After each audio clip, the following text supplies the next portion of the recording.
একজন বুড়ি মহিলা প্রতিদিন ভিক্ষা করতো একটা নির্দিষ্ট এরিয়াতে। তো আরেকটা লোক তাকে প্রতিদিনই অবজার্ভ করতো যে মহিলাটা জীর্ণ শীর্ণ শরীরে এভাবে ভিক্ষা করছে। একদিন তার মনে হলো আজকে ওনার সাথে একটু কথা বলি, দেখি ওনার পরিবারে কে আছে। জিজ্ঞেস করলো, বুড়িমা আপনাকে আমি দীর্ঘদিন ধরে এখানে ভিক্ষা করতে দেখি, আপনার কি কেউ নেই? বুড়িমা বলল যে আছে, আমার একটা সন্তান আছে, ও বিদেশে থাকে। তাহলে আপনি কিভাবে বিদেশে গেল?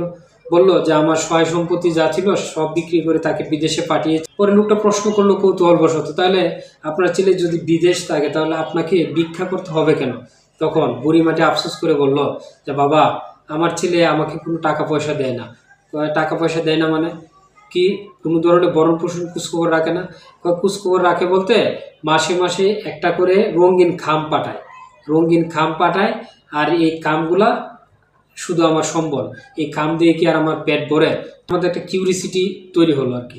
তো বুড়িমার সাথে এই লোকটা ওনার বুড়ির বাড়িতে গেল, গিয়ে দেখলো দেয়ালে মানে ওই যে বেড়ার মধ্যে দেয়াল আছে, দেয়ালের মধ্যে এই রঙিন খামগুলো সাঁটানো মানে ঝুলানো।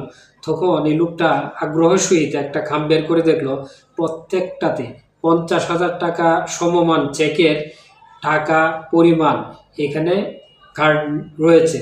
প্রত্যেকটাই ব্যাংকে 50,000 টাকা সমমূল্য, অর্থাৎ ব্যাংকে জমা দিলে এটা তার বিপরীতে 50,000 টাকা দিবে। এভাবে দেখলো যে 7টি কার্ড তার দেয়ালে ঝুলে আছে, অথচ উনি না জানার কারণে, না বুঝতে পারার কারণে, মূর্খতা অজ্ঞতার কারণে কেবলমাত্র কষ্ট করছে আর ভিক্ষা করছে, অথচ ছেলে পরিশ্রম করে তার জন্য দেশে টাকা পাঠাচ্ছে।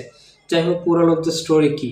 মোরাল অফ দ্য স্টোরিটা হচ্ছে এরকম, আমাদের প্রত্যেকের ঘরেই কিন্তু কোরআন শরীফ থাকতে পারে বা আছে, আমরা যত্ন করে এটা রেখে দিচ্ছি, অথচ এইটার ভিতরে যে কত বরকত এবং রহমত আছে সেটা আমরা কিন্তু মূর্খতার কারণে, অজ্ঞতাবশতার কারণে আমরা জানতে পারি না যে কোরআনে কি আছে, লুকায়িত কি সাহায্য আল্লাহর রয়েছে। ঠিক সেই খামটার মতো আমরা এই বুড়ি যেমন কামটা পড়তে পারে নাই, বুঝতে পারে না যে এটা টাকা, ঠিক আমাদের কোরআনটাও আমাদের জীবনে এরকম যে ঘরে রেখে দিয়েছি, বাট এটা যে লুকায়িত কত উপহার, লুকায়িত কত পুরস্কার আল্লাহ রেখেছে সেটা বুঝতে পারি না শুধুমাত্র পড়ার জন্য। ধন্যবাদ সবাইকে। আসসালামু আলাইকুম।